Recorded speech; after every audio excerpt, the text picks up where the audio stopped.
Hello and welcome to this episode of Sabbath Worship with Ben. Hope you'll enjoy it, and as usual we'll have a lesson, a presentation. Hope you all will have a blessed Sabbath. How I'm going to do my lesson. This lesson is going to be entitled Trial.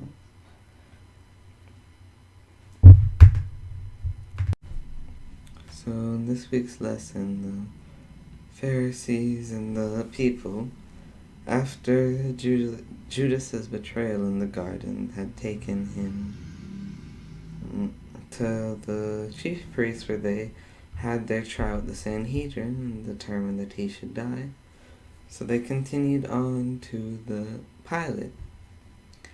And Pilate was the governor for all of Israel. So Pilate was in charge of not Israel, it was the governor for Jerusalem. Was in charge of making sure that the people there kept in line. And he reported to Caesar at that time. So the Jews had been forbidden, as it was normally in the times before Roman occupation. The Sanhedrin couldn't put anyone to death, and they had to ask the Romans for permission first. So he went to the Romans and went to Pilate, and they accused Jesus vehemently of the fake crimes they had made up.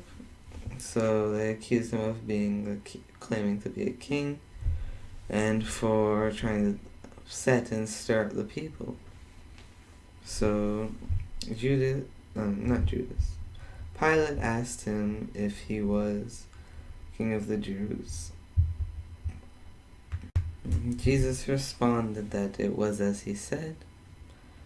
And so Pilate interrogated him and eventually came and told the religious leaders that he found no fault in Jesus and that he was going to let him go. Of course, the religious leaders didn't like that, or the people they had brought along, so Pilate questioned them about Jesus some more, learned that he was from Galilee. He asked if he was from Galilee, and when he realized that where Jesus had come from was under Herod's jurisdiction, who was the puppet king the Romans had set up over Israel as well. To further control them, he sent him to Herod so that he wouldn't have to deal with it, because he didn't want to put Jesus to death when he realized he was innocent. So Herod was excited to see Jesus, because he had heard of all the things he had done and hoped to question him. So he asked Jesus many questions, and he hoped that he was going to perform some kind of miracle. Jesus stayed silent throughout. The priests continued their wrongful accusations, and so Herod and his men of war mocked Jesus and dressed him in a robe and sent him back to Pilate. They couldn't convict him of anything either. So Pilate once again talked to Jesus, and he returned again to the people, the crowd, and the Pharisees, and told them he found nothing wrong, that he would reprimand him and let him go. But the people demanded that he be punished, even though he was innocent. And back then, as a kind of appeasement to the people, the Romans would let one prisoner free. The people that was sentenced to death, it would be let free. And so he decided to let Jesus go, but he refused to, and the people cried out that he should give them Barabbas, which was a murderer and a religious figure who was trying to gain a following. He had murdered people and stolen, and as a result ended up in prison. The people so hated Jesus that they were more ready to take this man free than to let him go free. Finally, Pilate gave up and said that he was clean of the matter and let them take Jesus and send him to be crucified.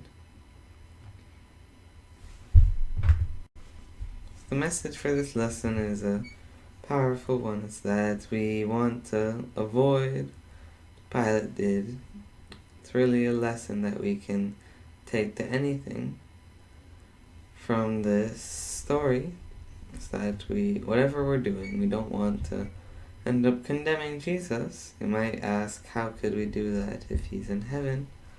Jesus says that whenever you're taking care of others, you're to act as if it's him. So whenever you take care of the littlest, poorest, and weakest of these, that you're taking care of him. So not only does how we treat the poor and the need reflect our relationship with Jesus, it's also that are we willing to speak up about Christ, to share the good news, and to be faithful witnesses. That's what really determines if we're able to be, if we're really Christians, if we're able to stand up for Christ and to stand up for him in front of the world. Now I'm going to do my presentation. This presentation is going to be based off of Proverbs chapter 18. I'm going to be reading from the NSAB 2020 version.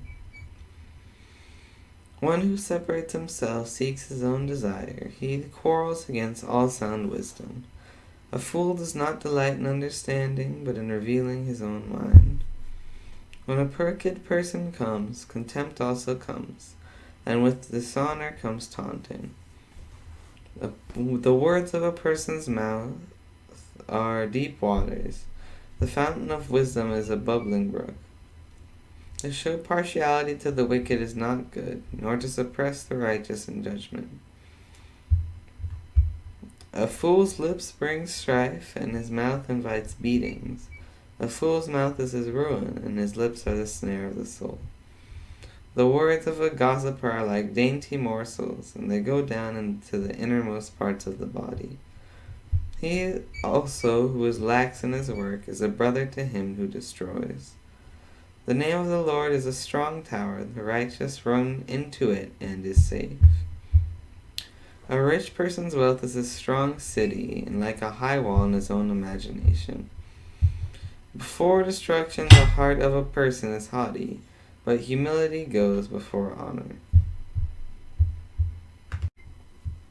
So in the first few verses, first two, talking about the foolish person who separates himself, it says, from others when he's seeking his own desires. So however much sound wisdom it says you give him, he'll quarrel against it. And however much you try to talk to him, he'll seek his own desire by separating himself. He'll leave to go and do his own thing, no matter how much of the truth you tell him. He doesn't want to understand, but he really wants to tell you about what he thinks, or do what he wants. So this calls this person a fool, who doesn't listen, but just does what they want to anyway. So it's a mindset we very much want to avoid, because carnal nature will never lead you any place good. And even if you're a Christian, not listening to others people's advice is never a good idea. Just in general, it's important to remember that if people are trying to tell you something and you want to leave, that's not a good sign. You should always be willing to hear other people out. So in verses 3 to 5, it's talking about when wicked people come, contempt, dishonor, taunting. It says that whenever bad people come, whenever bad things will follow them. But those people who have wisdom, who listen to others, and who are honest in their dealings, those people have good things around them, and good things will follow them as well. So in verse 5, it says that we shouldn't be partial towards the wicked, or suppress the righteous in judgment. Might seem odd that to say that many people, the wicked people, are often the people with the money, and then it becomes a whole different scenario. So, for some people, that shouldn't be the case for us. What's right should always be right, and money can't change that, so it's really a question of our moral standing. In verses 6 and 7, 8 and 9, it's talking about the fool again, who talks a lot. He says, if you're a fool, your lips will bring strife, and his mouth invites beatings. It's not saying someone will descend from the sky and beat the fool for talking, but saying that he talks so much that he gets himself into trouble. It says it's his mouth is his ruin, and his lips are the snare of his soul. Words of the gossip are like dainty morsels, which really means that, like when back in the days when they would eat little bits of things, because there was so much to eat, and all up in the end it added up to basically nothing they had eaten. So dainty morsels is just saying the words of a gossip are basically worthless and basically nothing. And it says that they go down into the innermost parts of the body. So those aren't things that you want in you, worthless and basically nothing. It's not what you want in your soul. It does affect you, no matter whether you believe the gossip or not. So the fool and the gossip's words are things you want to avoid. So take care to make sure that what you're saying is A, true, and B, appropriate. So 9 says, he also who is lax in his work is a brother to him that destroys. It just means that he is one who destroys. So if you're not working properly, you might as well be destroying it. So again, this is all talking about those who are foolish, who don't follow good advice, and who are lazy. And it's talking about the bad things that will come upon them that could have been avoided if they had learned. So finally in verse 10 through 12 it says, the name of the Lord is a strong tower, the righteous run into it. God is our refuge and our strength, a very present help in trouble. So we can rely on him as the righteous. If we listen to him as the righteous, we can enter into his rest. It says, a rich person's wealth is a strong city, like a high wall unto his own imagination. Like we were saying, rich people think that they can get out of anything with their money. And so the righteousest city is God, the wealthy city is their money. So it says, a high wall into in his own imagination. So it might seem like a mighty refuge, but it will easily fall, because it's really not. It says, before destruction, the heart of a person is haughty, it says, but humility goes before honor. You see?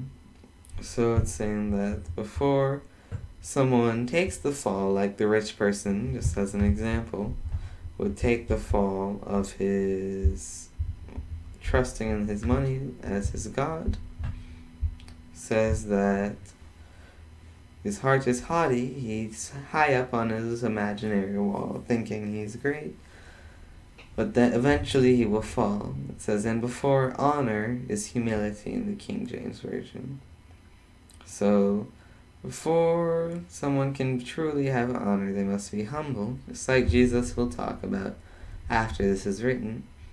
Only those who are humble truly have honor in the kingdom, because anything that seems solid in this world is really an imagination. Only Jesus is our strong refuge. That's who we should trust in.